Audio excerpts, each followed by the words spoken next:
이제 베드로전서 2장 13절부터 17절까지 함께 봉독한 말씀을 통해서 인간의 모든 제도다라고 하는 제목으로 하나님의 말씀을 상고하고 은혜를 받고자 합니다.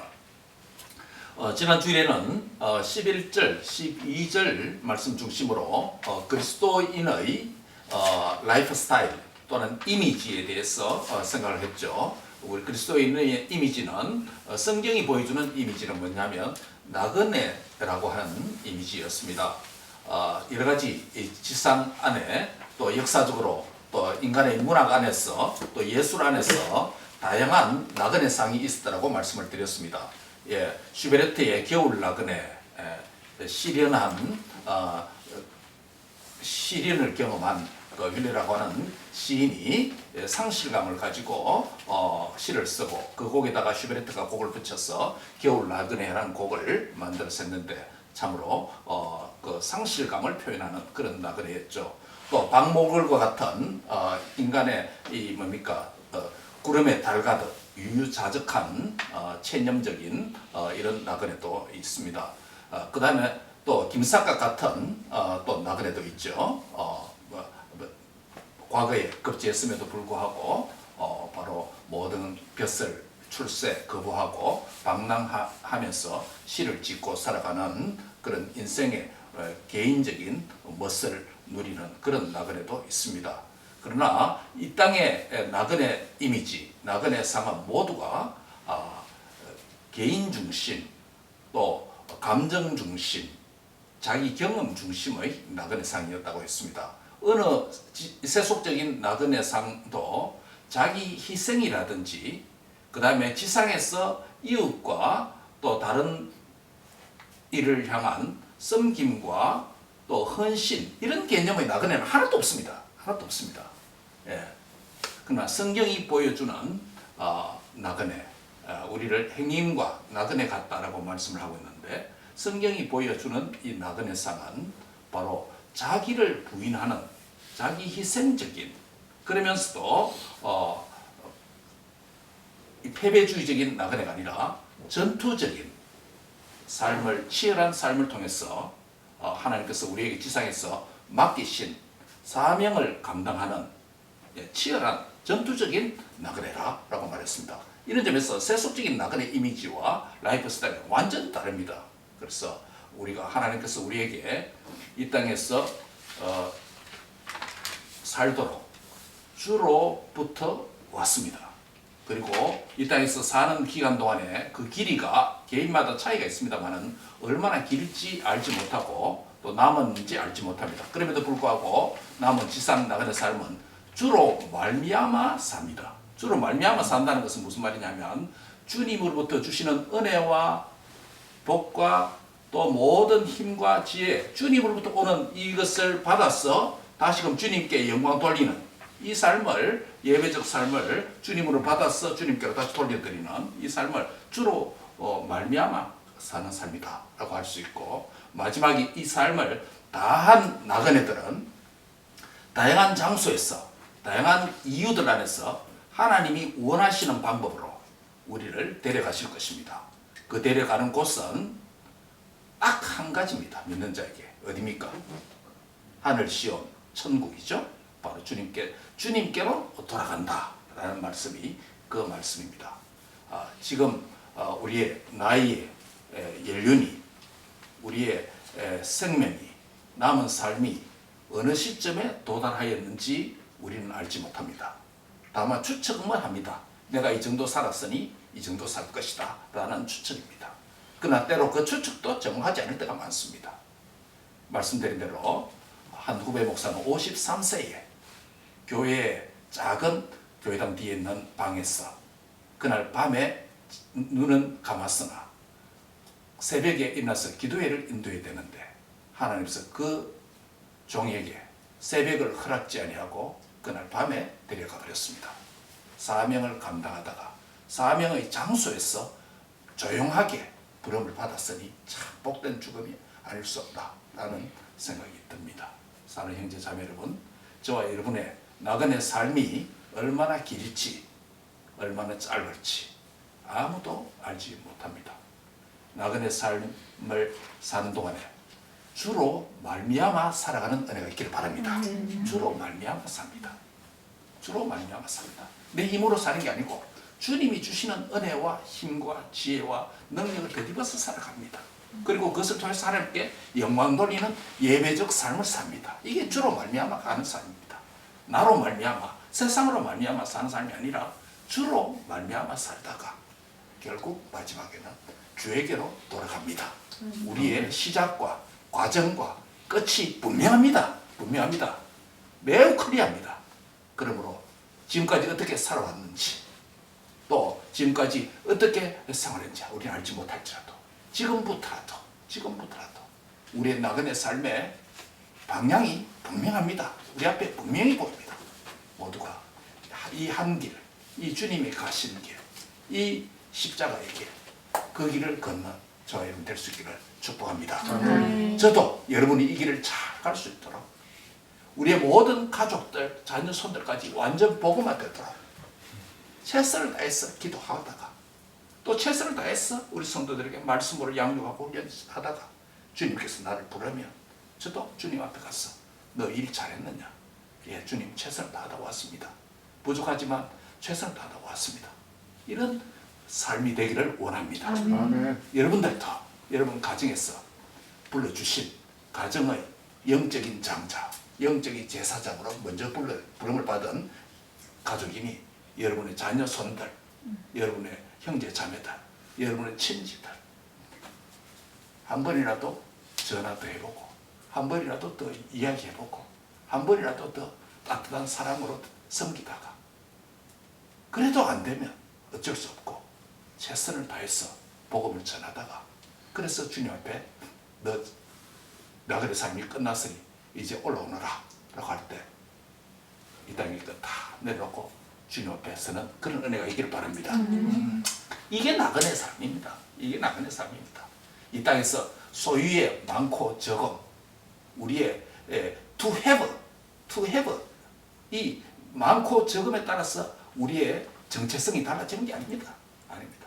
우리의 to have 보다도 to be, 우리의 존재가 무엇인가, 우리의 정체성이 무엇인가, 내가 말씀을 통한 믿음을 통한 하나님의 언약 안에서 나의 정체성을 바로 확인하시기 바랍니다.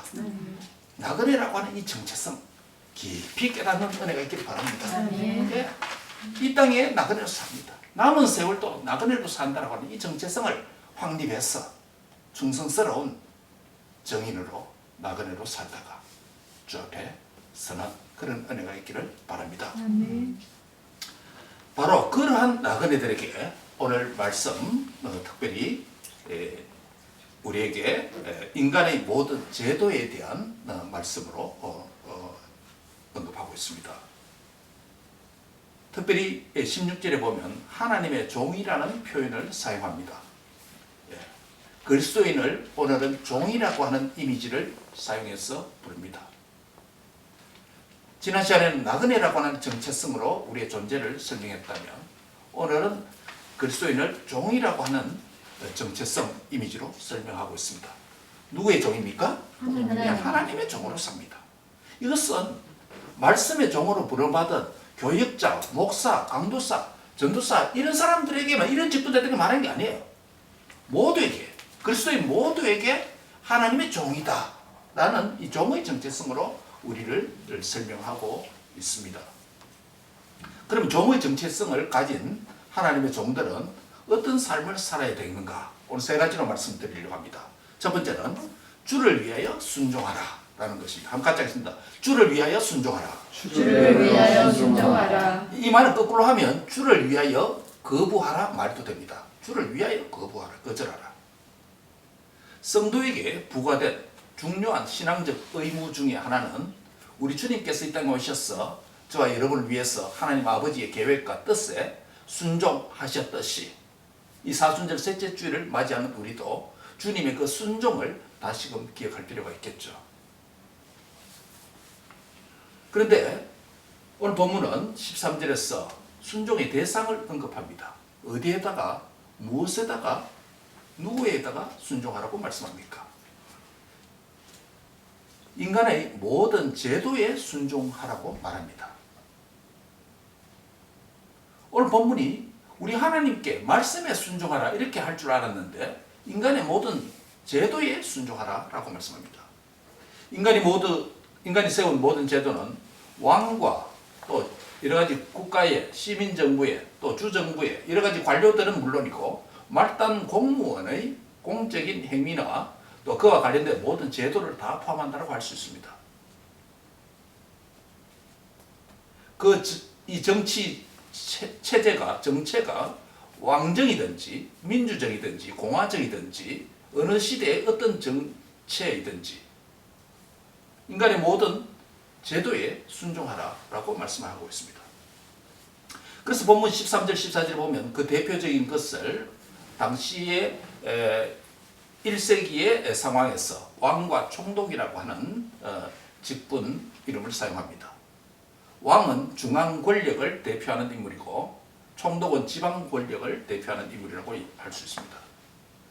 왕의 통치권과 관료들의 권력, 권세, 심지어 말단 공무원이 가진 모든 공적인 권한들은 궁극적으로 하나님이 그들에게 부여하신 권한이기 때문에 모든 제도에 순종하라고 말씀하는 것입니다.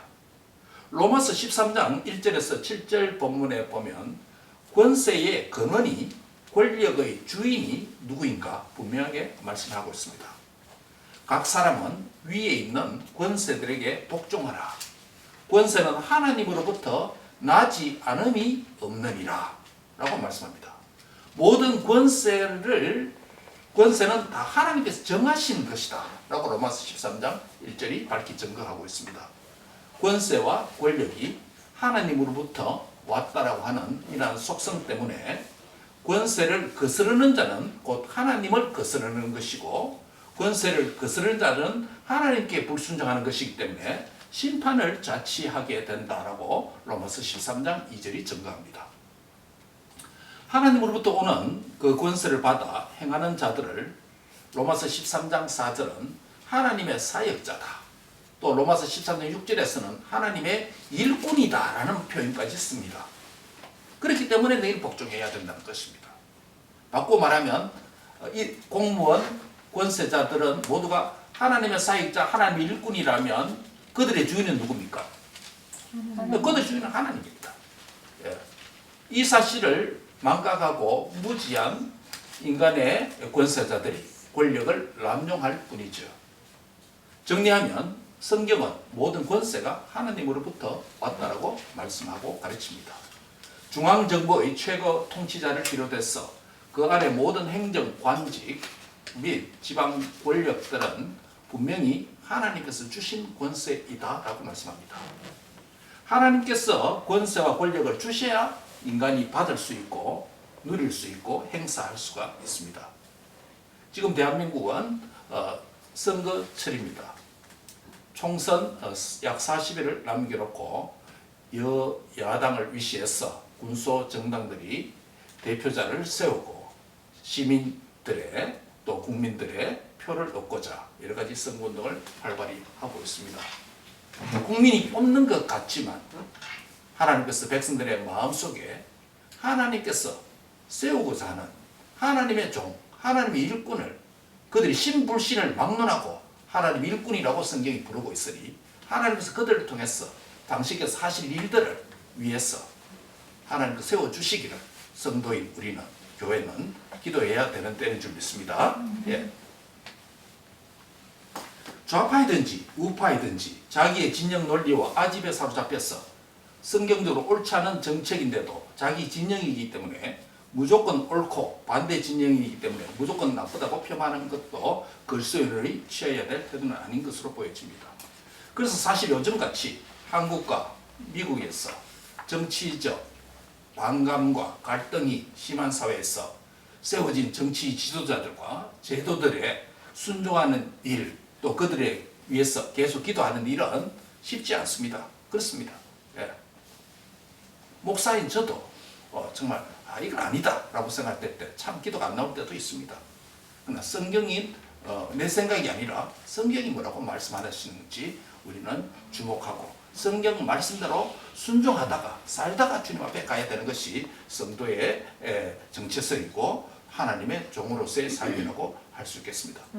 어떤 사람은 내가 지지하지 않는 정권이 하루빨리 바뀌었으면 하는 마음이 있는 반면 또 어떤 이는 내가 지지하는 정권은 다음에도 연임했으면 하는 마음도 가질 수 있습니다.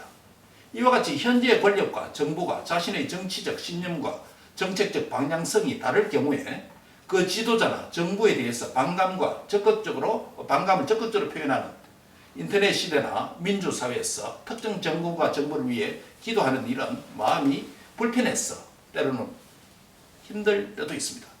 그렇다 보니 정치적 신념이 다른 교인들이 한 교회에서 정치적인 담론과 신념을 아무런 주의 없이 함부로 말하다가 서로에게 상처와 또 실망을 줄 여지도 많습니다. 그런 점에서 공적으로 교회 안에서는 될 수 있으면 정치적 담론은 피하는 것이 지혜로운 일이 아닌가 이런 생각도 듭니다. 설상가상으로 오늘 본문은 그러한 정치 지도자, 제도에 대해서 주를 위하여 순종하라 라고 말씀합니다. 한번 같이 하겠습니다. 주를 위하여 주를 위하여 순종하라. 순종하라. 예, 이 얼마나 순종하기 힘든 명령입니까? 우리의 생각과 이성과 나의 편견과 아집과 나의 정치적 신념에 근거한 삶을 사는 기간 동안에 이 명령을 지키기가 얼마나 힘들겠습니까? 주를 위하여 순종하라. 더군다나 모든 지상의 통치자들이 항상 바른 정치를 하는 것도 아닙니다. 바른 정치를 하는 것도 아닙니다. 여러분 대표적인 예로 지금 요즘 러시아 보시기 바랍니다. 그 반대 정파는 다 죽여버리지 않습니까? 예. 참 이름 뭡니까? 젊은 50 나발리아. 참 그 독살 한번 당해가지고 또 치료받고 회복돼서 감옥에 가 있는데 또 죽었잖아요. 예. 그 부인이 계속 신념을 가지고 일하겠다고 국제사회에 등장하고 있지 않습니까? 우리 한국 민주화 되기 전에도 그런 일이 있지 않았습니까? 참 그분들 볼 때 용기가 대단하다, 용감하다. 죽을 줄 알면서 저렇게 열심히 하는 거 보면 그런 걸 보면 우리 때로 진리를 가지고 있는데도 불구하고 진리대로 살지 못하고 용감하지 못한 걸 볼 때 부끄럽기까지도 합니다. 따라합니다. 주를 위하여 순종하라. 순종하라. 이런 지상의 모든 통치자들이 항상 바른 정치를 하는 것도 아닙니다. 자기에게 주어진 권력에 대한 올바른 이해 없이 자의적으로 남용할 가능성까지 많습니다. 이런 경우 우리는 순종하라고 하는 하나님의 말씀을 어떻게 이해하고 반응해야 합니까? 먼저는 기도해야 합니다. 싫어도 기도는 해야 합니다. 디모데전서 2장 2절에 이렇게 말합니다. 임금들과 높은 지위에 있는 모든 사람을 위하여 간구와 기도와 도고와 감사를 하라라고 말씀합니다. 예, 가장 첫 출발이 기도를 해라는 겁니다. 기도가 안 되면 다른 것도 안 됩니다. 예, 기도 될 수 있도록. 예, 마음이 다치면 기도도 안 됩니다. 그렇죠? 가장 먼저가 기도할 수 있는 영성, 기도할 수 있는 상태, 기도할 수 있는 믿음의 준비. 그게 가장 우선이다라는 것입니다. 예, 임금들과 높은 지위에 있는 모든 사람을 위해서 간구와 기도와 도고와 감사를 하라. 기도에다 내 용어를 씁니다. 간구, 기도, 도고는 다른 사람이 중보하는 기도, 그렇죠? 감사까지 하라는 겁니다. 그렇다면 우리는 모든 제도와 정권에 일방적으로 무조건 순종해야 합니까? 라는 질문을 던질 수 있습니다. 본문 13절에 언급된 표현을 보면 인간의 모든 제도를 주를 위하여 순종하라라는 이 말씀의 온전한 의미가 무엇일까요? 인간의 모든 제도를 주를 위하여 순종하라고 할 때 만약 그 제도와 그 법률과 공공기관에서 부과된 명령과 의무들이 성경 말씀, 하나님의 말씀에 위배되고 기독교 신앙 고백에 정면적으로 충돌할 경우에까지 순종하라는 것입니까? 그 대답은 뭐겠습니까? 아니요. 노입니다. 왜냐하면 그들을 세운 자가 누굽니까? 하나님이 최고권위자 하나님입니다. 그러면 하나님이 원하는 뜻이 아니면 하나님의 명령을 정면적으로 거부하는 정치가나 법률이나 규칙이나 의무를 부과한다면 그것은 건강한 크리스찬으로서 건강한 시민의식을 가지고 건강한 방법으로 저항운동을 개인적으로 또는 효율적 방법을 위해서 집단적으로 결성해서라도 저항운동을 해야 되죠. 그것이 기독교 윤리 안에서 건강한 시민운동이다. 시민저항운동이다. 라는 이름으로 오늘까지 이어지고 있습니다. 단순한 떼법이 아니라 지금 뭡니까? 어저께 광화문 광장 보니까 추산 다릅니다만은 경찰 추산은 15,000명, 또 집회 측에서는 4만 명 의사들이 전국에서 모여서 의료법 개정에 대해서 신입생, 의대생 한 해 2,000명 정원 문제 가지고 첨예하게 의사 그룹과 또 정부와 지금 대결 국면 안에 있지 않습니까?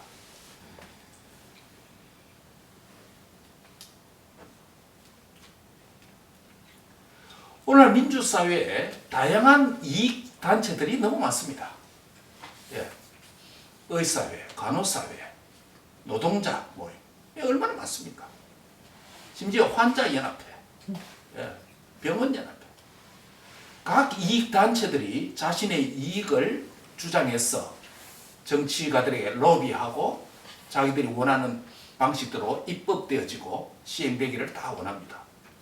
그렇다고 정부가 모든 이익단체들의 이익을 다 대변해 줄 수는 없는 것이죠. 그래서 선거가 필요하고 그래서 법이 필요한 거죠. 우리 기도 제목 가운데 하나가 뭐냐면 다양한 갈등, 이익단체 갈등, 젠더의 갈등, 세대의 갈등, 남녀 갈등, 노동자와 사용자의 갈등 이런 갈등이 많은 사회에서 건강한 리더십이 세워지고 건강한 법이 세워지고 국민과 교회와 모든 시민들이 건강한 역할들을 잘 수행하게 해서 그 기도 제목 우리 가운데 있잖아요.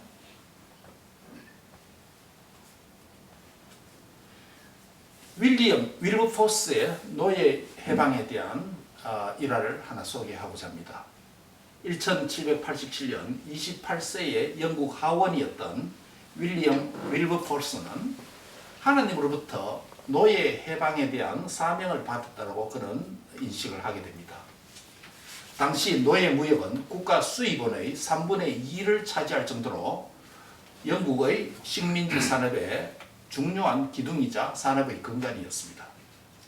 국가 안보에도 매우 중요한 역할을 했습니다. 그러나 윌버포스는 노예 해방이 하나님의 뜻이라는 것을 확신하고 노예 제도의 폐지를 위해서 온갖 노력을 기울였습니다. 왕족과 귀족 재벌 같은 기득권층에서 어마어마하게 위협을 하고 중산모략을 했습니다. 윌버포스는 하나님의 뜻은 노예를 해방시키는 것이다. 모든 사람은 동등하다. 하나님의 뜻이 있는 곳에는 반드시 길이 있다. 영국의 모든 왕족과 귀족과 재벌이 합세해서 협박하고 공격하고 죽이려 하더라도 노예 해방은 하나님의 뜻이다. 영국의 노예는 해방되어야 한다. 하나님 뜻이 있는 곳에 반드시 길이 있다라고 외치면서 낙심하지 않고 그 일을 아침 일찍 일어나서 기도하고 말씀을 묵상하고 자신의 이 신념을 이루기 위해서 믿음을 돈독히 했습니다. 그는 시와 노래 등을 통해서 문학적으로 표현을 하고 탄원서를 제출하기도 하고 노예를 통해 생산된 설탕 불매 운동도 벌였습니다. 이외에 다양한 방식으로 입법 활동을 하는 등 모든 수단을 총동원해서 자신에게 주신 하나님의 뜻을 사명을 감당하고자 노력했습니다. 결국 노예 해방이라고 하는 하나님의 뜻은 그로부터 46년 후인 1833년에 가서야 이루어지게 됩니다.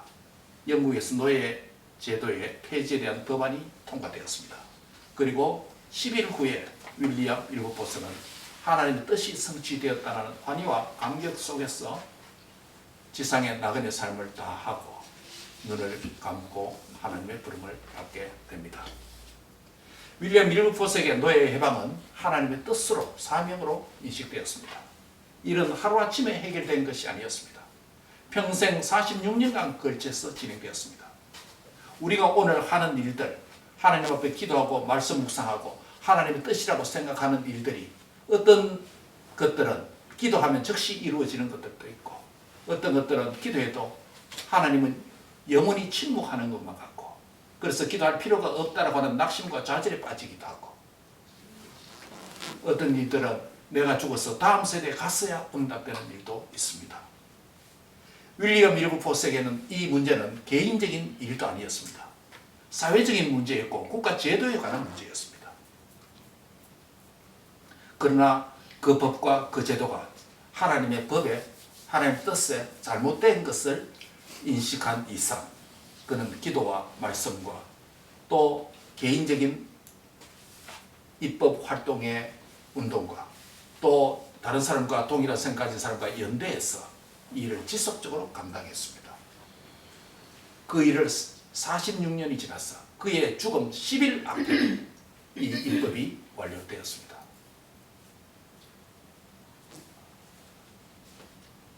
사랑하는 형제자매 여러분, 오늘 우리에게 주를 위하여 순종하라, 모든 제도에 순종하라 라고 했을 때 때로는 나의 무지와 나의 게으름과 나의 어리석음 때문에 공법을, 공적 제도를 무시하고 살아왔는지는 모르겠습니다.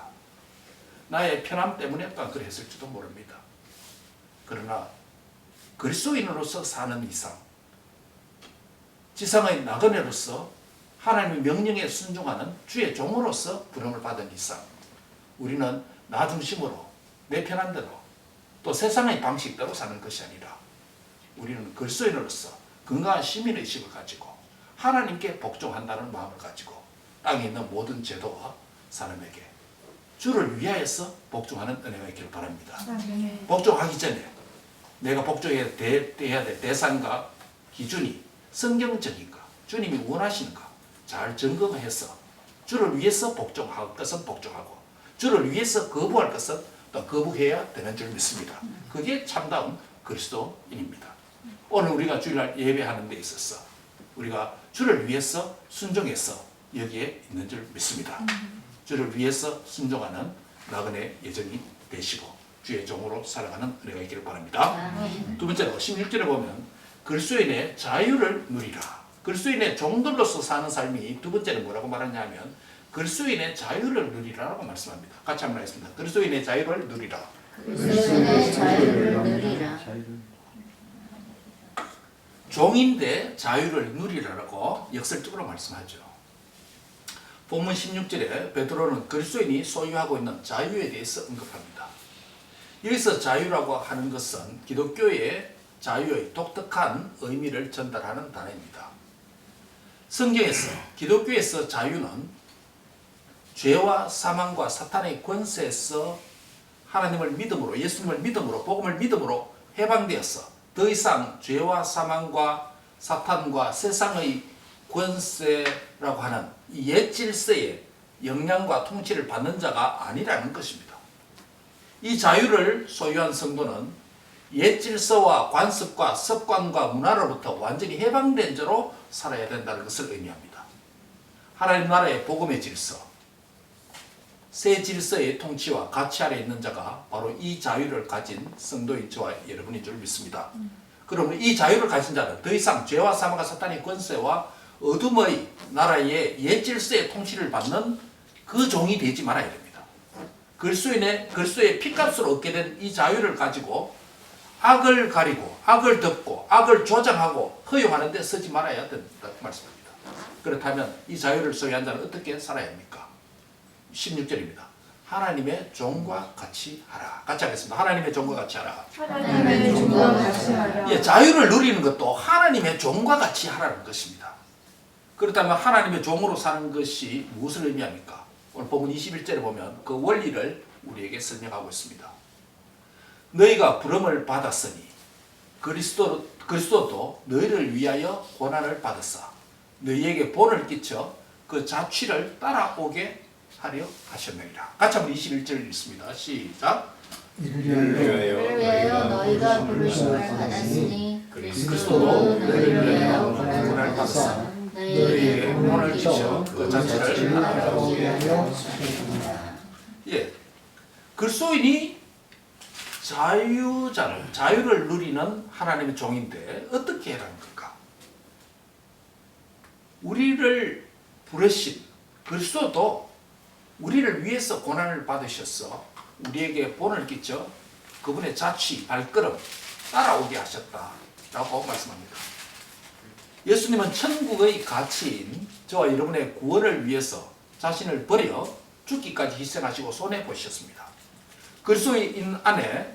그리스도 안에서 참된 자유를 소유한 하나님의 종으로 사는 삶의 원리는 그리스도께서 고난 받으셔서 그 자치를 우리에게 보여주신 그 본을 따라 그 자치를 따라서 사는 삶이라고 할 수 있습니다.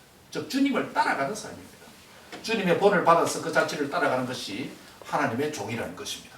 그것이 자유하는 종이다라는 것입니다. 하나님의 종으로 사는 그 구체적 방법이 19절과 20절에 기록되어 있습니다. 부당하게 고난을 받아도 어떻게 하라고요? 하나님을 생각함으로 참아라. 부당하게 고난 받을 수 있다. 그리스도인이 이 땅에서. 그러나 하나님을 생각함으로 참아라. 선을 행함으로 고난을 받고 참아라. 20절에 그렇게 말씀하고 있습니다. 다시 말씀드리면 비록 손해와 어려움이 있더라도 주를 위하여 거부할 것은 거부하고 또 주를 위해서 순종할 것은 순종하고 과감한 믿음의 삶이 회복되는 은혜가 있기를 바랍니다. 이 믿음이 회복돼야 됩니다. 오늘 그리스도인이 용기 있게 바르게 사는 것은 내 개인의 용기가 아니라 주의 말씀과 그분의 뜻과 그분의 기준에 맞추어서 아닌 것은 아니다 하고 맞는 것은 맞다라고 할 수 있는 그런 예수노가 분명한 그리스도인이 되시기 바랍니다. 어중간하게 이것도 아니고 저것도 아니고 그렇게 살지 말고 성경 말씀한 대로 주님의 뜻이라고 생각한다면 순종하고 아니라고 생각하면 다른 사람 다 아니라고 하더라도 나는 아니다고 말할 수 있는 용기 있는 그리스도인이 되시기 바랍니다. 한 젊은 의사가 알프스 몽블랑 정상을 정복했습니다. 알프스 등산로의 출발 지점 샤모니에서는 그의 공적을 기리기 위해서 환영할 준비를 하고 있었습니다. 근데 그 의사는 정상에 깃발을 꽂고 하산하던 중이었습니다. 이제 베이스 캠프에 도착하자 마음의 긴장을 풀어버리고 말았습니다. 그러다 보니 모든 것이 귀찮아지고 안전을 위해서 몸에 감아놨던 로프까지 거추장스럽게 여기고 느껴졌습니다. 그래서 그는 로프를 풀어버리고 안내원의 도움 없이 자기가 앞장서겠다고 말합니다. 그러나 그 안내원은 선생님 위험합니다. 아직 몽블랑 정복이 끝난 것이 아닙니다. 샤모니에 무사히 도착할 때까지 저의 도움을 받으셔야 합니다. 라고 애절하게 부탁했습니다. 그러나 그 젊은 의사는 계속 고집을 부렸습니다. 그들은 하산하기 시작했습니다. 얼마 가지 못해서 앞서가던 그 의사는 급경사에서 미끄러져서 굴러 떨어졌습니다. 그를 도와줄 장비가 없었고 더구나 그가 스스로 로프를 풀어버렸기 때문에 안내원은 발만 동동 구르며 지켜보아야만 했던 것입니다. 앞서가던 그 의사의 시체는 비탈 아래 기슭에서 발견되었습니다. 자기를 환영할 준비로 바쁘던 그 시간, 그 의사는 자신을 지탱하던 로프의 실정을 느꼈어 그것을 풀어버린 뒤 얼마 지나지 않아 자신이 정복한 그 산자락에 묻히고 만 것입니다. 이 젊은 의사의 경우 감히 권력이라고 부를 수 없는 최소한의 작은 권력이라 할 수 있는 그 안내원에게 불순종함으로 자신의 생명을 상실한 경우라고 말할 수 있습니다. 생명의 안전을 담보하는 로프를 몸에서 벗어버리고 그 안내원의 지시를 무시한 행위는 자유를 누리는 것이 아니라 자유를 남용한 경우라고 할 수 있습니다. 또 다른 예를 들면 우리는 죄와 죽음에서 해방되어 구원받은 자이기 때문에 지상에서 눈 감으면 천국이 보장되어 있는 자입니다. 믿습니까? 이것은 구원받은 자의 해방과 자유죠. 그렇다고 자동차를 타면서 나는 천국이 보장된 자이기 때문에 안전벨트를 맬 필요가 없어 라고 말한다면 그것은 자유를 누리는 것이 아니라 얻은 자유를 남용하는 것이 되겠죠. 지극히 작은 예이지만 그리스도를 믿음으로 얻게 된 성도 여러분, 여러분이 그리스도의 복음 안에서 얻게 된 참된 자유를 어떻게 사용해야 할까요? 그 자유를 남용하거나 그 자유를 결코 경시하지 마시기 바랍니다. 고난과 어려움과 불편함과 손해가 있더라도 참고 순종하며 그 길을 신실하게 뚜벅뚜벅 걷는 즉 주를 위하여 거부하고 주를 위하여 순종하는 참된 자유를 누리시는 그리스도의 종, 하나님의 종으로 사는 믿음의 결단이 있기를 말씀드립니다. 마지막 세 번째, 그리스도인의 자유를 더욱더 적극적으로 누리는 삶을 오늘 마지막 본문이 우리에게 소개하고 있습니다. 첫 번째, 그리스도의 종은 어떻게 하라 그랬죠? 주를 위하여 순종하라. 예, 주를 위해 순종하라 또는 거부하라. 두 번째는요? 그리스도인의 자유를 누리라. 예, 그리스도인의 자유를 누리라. 마지막 세 번째는 더 적극적인 하나의 방편을 소개합니다. 그리스도인으로서 선행을 실천하라라고 17절에 말씀합니다. 같이 한번 하겠습니다. 그리스도인으로서 그리스도인으로서 선행을 실천하라. 우린 지금까지 그리스도인이 얻게 된 자유를 가지고 주를 위하여 순종하고 주를 위하여 거부하라고 하는 하나님의 종들로 사는 삶을 살라라는 권고를 받았습니다. 주를 위하여 순종할 바를 순종하고 주를 위하여 거부할 바는 거부하라고 하는 이 삶을 살 때 여기서 기독교의 선행 또는 복음적인 선행이라고 부를 수 있습니다. 이런 삶을요. 우리가 살아가는 사회 안에서 선행이란 말을 참 많이 듣습니다. 선행에는 크게 두 가지 선행이 있을 수 있습니다. 하나는 일반적인 선행입니다. 이것을 우리가 도덕적인 선행이다, 윤리적 선행이다, 또는 세속적 선행이다 이렇게 부를 수 있겠죠. 또 다른 하나는 성경적인 선행입니다. 기독교적인 선행입니다. 또는 복음적 선행이라고 할 수 있습니다. 우리의 선행이 어떤 선행인지 구별할 필요가 있습니다.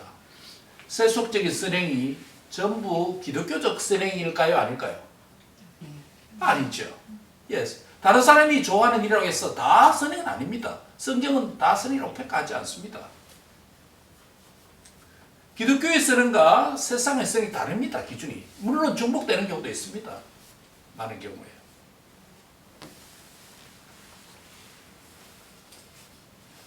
우리의 선행이 균형 잡힌 건강한 선행인지 판단은 잣대가 필요하겠죠. 그리스도인이 복음 안에서 얻게 된 참된 자유를 가지고 그 자유를 남용하거나 또는 경시하지 않고 건강하게 참된 자유를 가지고 선행을 행한다고 할 때 그 선행은 어떤 조건과 기준이 필요할까요? 그것이 오늘 본문 17절에 그 길을 제시하고 있습니다. 17절 같이 읽습니다. 시작. 무사람을 공경하며 형제를 사랑하며 하나님을 두려워하며 왕을 존대하라. 예, 여기 몇 가지 나옵니까? 네 가지. 예, 네 가지 원리가 나옵니다. 예, 참, 이 세속적 선행과 기독교적 선행, 성경적 선행, 또 충돌될 때, 또 균형을 어떻게 이루어야 되는가? 하나의 원리를 우리에게 네 가지로 명령을 통해서 말씀합니다. 첫 번째, 참된 선행의 대상과 그 요소들 가운데 첫 번째는 뭡니까? 무사람을 공경하라라는 것입니다. 이것은 불신자를 포함한 모든 사회적 지위와 경제적 형편 등을 총망라하는 대상으로서 무사람입니다. 무사람은 모든 사람을 가리키죠. 많은 사람을 가리키죠. 모든 사람을 공경하라는 것입니다. 그들의 경제적 지위나 사회적 지위 등 외적 조건과 상관없이 외모와 상관없이 편견 없이 모두를 사람답게 대우하라 이런 말이겠죠. 인간 본성의 가치와 존엄성 때문에 모든 사람은 존경받아야 하는 것입니다. 그리야 할 때 그 행위를 뭐라고 부를 수 있다는 겁니까? 선행이라고 부를 수 있다는 것입니다. 예. 두 번째 명령 무엇입니까? 형제를 사랑하라는 것입니다. 이 둘째 명령 안에 이 둘째 그룹의 사람들은 형제라는 그룹입니다. 형제라는 이 단어는 실제로는 본문에 여성 명사라고 되어 있습니다. 아델페이, 예, 여성 명사로 되어 있습니다. 그럼 형제 아니고 사실은 자매입니다. 자매입니다. 원문 그대로 하면 자매입니다. 그런데 이 자매 누구를 가릴까요? 이 자매 누구를 가릴까요? 자매를 가리킨다니까요. 교회입니다.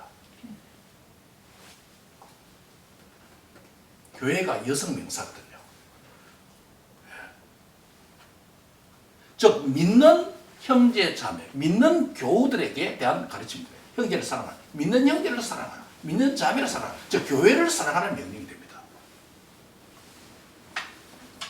그리스도 안에서 동일한 믿음을 가진 형제 자매를 가리키겠죠. 믿음 안에 있는 형제 자매, 교회는 건물이 아니죠. 믿는 물이죠. 교회를 사랑하라. 그 사람의 행위가 그리할 때 하나님 앞에서 뭐가 될 수 있다? 선행이 될 수 있다는 것입니다. 교회 사랑이 선행이라는 것입니다. 따라합니다. 교회 사랑이 교회 사랑이 선행입니다. 선행입니다. 형제 자매 사랑이 형제 형제 자매 자매 선행입니다. 선행입니다. 선행의 대상과 요소 네 가지 가운데 첫 번째 두 대상, 첫 번째 뭐였죠? 무사랑, 두 번째는요? 형제 자매 교회입니다. 즉 사람에 대한 영역입니다. 불신의 영역에 있는 무사람과 동일한 믿음을 가진 교회 안의 형제 자매입니다. 이 두 대상 가운데 균형이 필요합니다. 믿음의 형제 자매에 대한 사랑 없이 세상의 무사람에 대한 공경만 있으면 이것은 세상의 관점에서 얼마든지 선행은 될 수 있습니다. 반대로 무사람에 대한 공경함이 없이 형제 자매에 대한 사랑만 행하면 그것은 우리 안에서만 행하는 편협된 선행이 될 수 있습니다. 이 둘의 균형이 잘 맞춰질 때 신불신간 모든 사람을 향한 성경적 선행이 될 수가 있습니다. 특별히 가정이 완전 봉화되지 못한 짱믿음의 가정에서 나온 성도들은 특별히 이것을 잘 생각해야 됩니다. 믿지 않는 가족들, 부모, 형제가 가족들 안에 포함되어 있고 일부는 믿는 가족들이 있을 수 있습니다. 교회적인 의무와 가족에 대한 배려를 잘 균형을 맞추어서 세상 사람들은 근본적으로 교회를 싫어하고 복음을 싫어하고 하나님을 싫어합니다. 그럼에도 불구하고 그들을 복음화하기 위해서는 주를 위해서 순종할 것은 순종하고 주를 위해서 거부할 것은 거부해야 되는 것입니다. 말씀이 무엇을 가르치느냐에 따라서 순종할 때 그것이고 가정 안에서 신불신간 안에서 정의로운 하나님이 원하시는 선행이 될 수 있을 것입니다. 그러나 사람만을 대상으로 사람만을 고려한다면 참된 성경의 선행의 의미를 잃어버리고 맙니다. 그래서 이어지는 세 번째, 네 번째 명령이 있는 것입니다. 세 번째 명령이 뭐죠? 하나님을 공경하라는 명령입니다. 하나님을 경외하는 것이 선행의 본질과 핵심 요소라는 것입니다. 아무리 내가 믿지 않는 가족들에게, 부모에게, 형제자매들에게 잘한다고 또 잘 챙겨준다 할지라도 하나님을 공경함 없으면 그것은 진정한 의미에서 선행은 아닙니다. 세상적 방식 안에서는 선행이 될 수 있더라도 세상적인 인정을 받을 수 있더라도 하나님 앞에서는 선행이 못 됩니다. 그래서 세 번째 원리가 하나님을 공경하고 경외하는 것인가라는 게 와야 됩니다. 하나님을 경외하는 것이 선행의 본질과 핵심입니다. 참된 선과 참된 행위의 근거는 하나님의 눈과 하나님의 관점에 따라 결정되는 것이기 때문입니다. 윌리엄 밀버포스의 경우도 그렇지 않았습니까? 세상 사람들의 당시의 기준에 봐서는 대부분 정치, 경제, 사회, 문화 모두가 국가 제도까지 노예 제도를 했잖아요. 그러나 하나님 그 개인만이 이것은 하나님 뜻이 아니라고 했을 때 얼마나 미움의 대상이 되었겠습니까? 아무리 사람을 좋게 하는 것이고 사람에게 인정받는 일일지라도 하나님께는 아닌 경우가 들어있습니다. 현대 국가의 인권의 맹점이 바로 여기 있습니다. 인권운동. 인권적인 법을 제정한다고 할 때도 여기 문제 있습니다. 현대사회 소위 왜곡된 인권주의자들은 인간의 인권과 죄를 구분하지 못하는 소경입니다. 인간 사랑과 하나님에 대한 경외의 모순을 드러냅니다. 만약 하나님을 경외하는 이 본질적인 요소가 결여되었다면 그 선행은 인간 중심의 세속적인 선행으로 흘러갈 가능성이 많습니다. 사람에게 좋은, 단순히 좋은 것이 아니냐라는 수준에만 머물게 된다는 것입니다. 하나님을 경외하는 것이 모든 사람에 대한 선행의 기준과 방향을 바로 잡을 수 있는 절대 기준이라는 것을 믿으시기 바랍니다. 예, 오늘은 뭡니까? 동성애 문제라든지 또는 뭡니까? 예, 그걸 위해서 목사가 동성애자들이 뭡니까? 주례를 하고 축도를 해달라고 안 하면 신고하고, 예, 그런 축가의 꽃바구니 생일 축가 케이크를 못 만들겠습니까? 거부하는 문제. 예, 그리스도들이 몇 년 전에 미국에서 고난을 받지 않았습니까?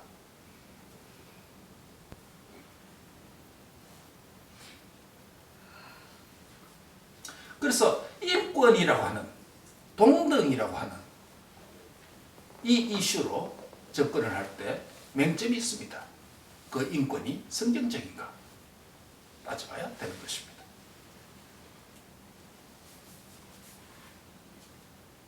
그래서 우리 기도 제목들 가운데 하나 보면 미국과 세계 다른 뭡니까? 회교권, 또 공산권, 또 불교권 이런 가운데서 복음을 대적하는 일도 많지만 서구 사회 인권법의 영역 안에서도 하나님의 정의가 바른 법이 세워지도록 우리 기도 제목 안에 포함된 이유가 바로 그겁니다.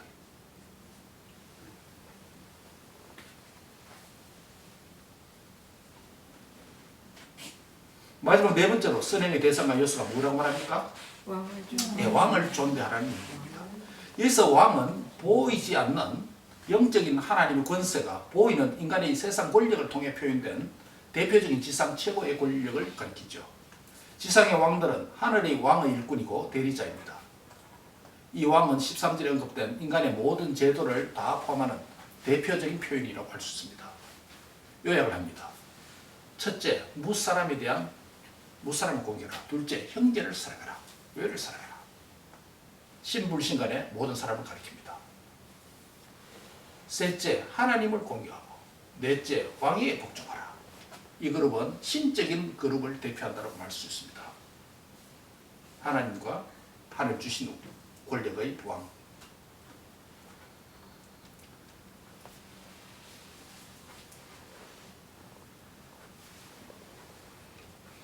그러므로 참된 선행은 이 선행의 네 가지 대상에 대한 배려, 균형 잡힌 배려, 고려 있는 행함과 실천이 있을 때 그 선행이 성경적이다, 복음적인 기독교 선행이 될 수 있다라고 말합니다.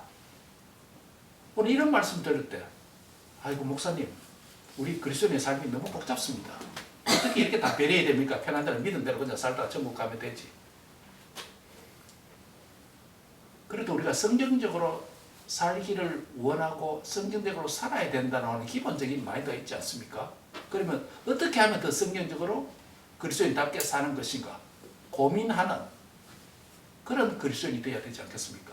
나그네로 왔으니 그냥 편하게 나그네로 있다가 여행처럼 살다 가자 이게 아니고 나그네로 있는 동안 그 땅에 사명을 감당하는 나그네 아닙니까? 전투적인 나그네 아닙니까? 지난주에 말씀처럼. 그럼 좀 더 치열하게 고민해야 할 필요가 있습니다. 아이고 목사님 나는 이제 천국 갈 날도 다 됐는데 그렇게 치열하게 안 살랍니다. 그러나 주님께서 우리에게 부여해 주신 그리스도인의 정체성, 하나님의 종, 그리스도인의 종이라고 하는 정체성, 이 특별히 나그네는 세상적인 세속적인 나그네 삶이 아니라 이 사명을 감당하기 위해서 우리를 이 땅에 나그네로 부르시고 하나님 종으로 세우셨다는 것을 기억하고 지극히 작은 한 부분에라도 사명을 감당하다가 주님이 부르실 때 주 앞에 서는 자가 되시기 바랍니다. 서론에서 예를 들어서 설명했던 우리 후배 강석현 목사 새벽기도에 3시에 일어나서 1시간 말씀 읽고 4시에 예배당에 나가서 기도하는데 교인이 수천 명 기다리기 때문에 나간 게 아닙니다.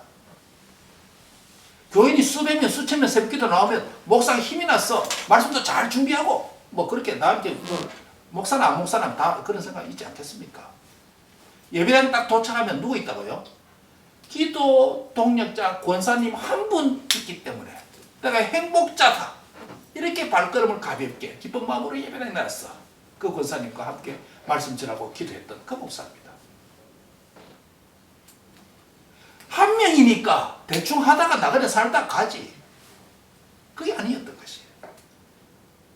동생 같은 후배 목사, 그의 목회 여정과 삶의 단면을 페이스북에서 제가 읽고 많은 감동을 받고 나의 목회의 여정, 나의 나그네 여정은 제대로 걷고 있는가 다시 돌아보게 됩니다. 우리의 나그네의 여정이 얼마나 남았는지 다 알지 못합니다. 우리의 삶이 얼마나 지상에서 지속될지도 모릅니다.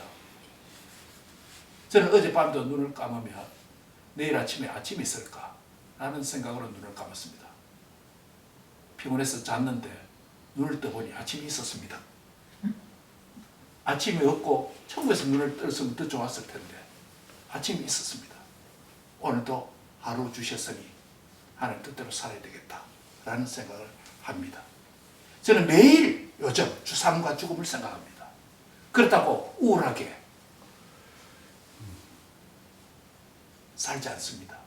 치열한 나그네입니다. 전투적인 나그네입니다. 사명적인 나그네입니다. 여러분이 어떤 일을 하시든지 어떤 잡을 가지셨든지 어떤 가정 형편, 어떤 직장의 동료들과 일하든지 우리는 그들 앞에 사는 것이 아니라 하나님 앞에서 하나님의 종으로 하나님이 맡기신 나그네로 삽니다. 주님 앞에 설 때는 다른 것 가지고 평가하는 게 아니고 강 목사, 네 그 수천 명 가서 좀 뭐 복음 전하지 왜 그 새벽기도에 그 네 건강도 해치는데 그 한 명 그 기다린다고 네 일찍이라도 수고하느냐? 그게 아니란 거예요. 그에게 맡기신 한 영혼, 그와 섬김, 그걸 가지고 하나님이 딜하지 않겠습니까? 그는 좋으신 하나님, 정의로우신 하나님 아닙니까? 그렇게 저 여러분이 살다가 주님 앞에 서야 되지 않겠습니까? 내가 너무 나이가 많기 때문에, 나는 건강이 약하기 때문에, 나는 너무 젊었기 때문에 대충 하다가 기회 오면 하지. 아닙니다. 오늘 밤에 눈을 감았다가 내일 아침이 없을 수도 있어요. 없을 수도 있어요. 조용히 데려갈 수도 있어요. 하나님 앞에 전투적인 나그네로 사시기 바랍니다. 아멘. 전투적인 나그네. 하나님께서 나에게 맡겨주신 사람, 나에게 맡겨주신 일, 나에게 맡겨주신 사명이라 여기고 능력과 지혜와 건강과 힘은 부족하지만은 내게 있는 것 힘을 다해서 하면 됩니다. 하나님 그걸 원하시는 것이에요. 내 밖에 있는 능력 사용하기를 원치 않습니다. 나에게 주신 것 가지고 내게 맡기신 일을 가지고 그 충성하다가 주님 앞에 서면 되는 겁니다. 사람 생각할 필요 없고 자존심 생각할 필요 없고 다른 사람과 비교할 필요 없고 하나님 나에게 맡기신 일 그거 잘 감당하다가 주님 앞에 서면 착하고 충성된 종아 네가 참 수고했구나. 나의 안식에서 누려라. 이 음성을 듣고 주의 품에 안기는 저와 여러분 다 되시기를 주의 이름으로 축복합니다. 아멘. 글로리아 커뮤니티 교회 큰 교회 아닙니다. 그러나 우리 가정 우리 성도 우리의 자녀들 우리 손자 손녀들 다 하나님을 믿도록 하는 그의 목사의 마음이고 또 여러분 가정의 제사장으로서 언약의 부모로서 이 역할을 주님 앞에 설 때까지 신실하게 잘 감당하다가 주님이 부르시고 미국의 한날에 내 코에 호흡이 끊어질 때 주의 나라에서 눈을 떠서 주님의 품에 안기는 복된 안식을 누리는 그런 성도들 다 되시기를 축원하고 또 축복합니다. 아멘. 목사님 저는 이걸 위해서 여러분 위해서 기도하고 섬기고 말씀을 연구하고 그렇게 할 것입니다. 어제도 했듯이 오늘도 그렇게 하고 내일도 또한 그렇게 할 것입니다. 여러분도 최선을 다해서 믿음의 신령한 경주를 그리스도의 종이다 하나님의 종이다 라는 생각을 가지고 잘 경주하는 함께 동력자가 되시기 주의 이름으로 축복합니다. 기도하겠습니다. 하나님 감사합니다. 오늘도 우리에게 귀한 생명의 말씀을 주심을 감사합니다.